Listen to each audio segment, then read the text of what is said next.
မင်္ဂလာတော်ကြောင့်မောင်ဝင်ရမိုးနဲ့မင်္ဂလာတော်သမီးမက်ကီတဲ့ဘူးတို့ရဲ့မင်္ဂလာ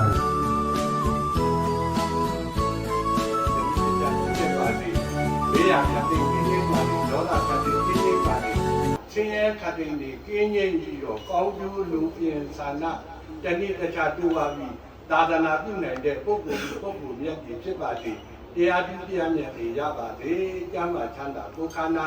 လူရာဌာနပြည့်ပါစေအန္တရာယ်ကင်းဘေးတွေရှင်းလက်ငင်းချမ်းသာကြပါစေဗျာ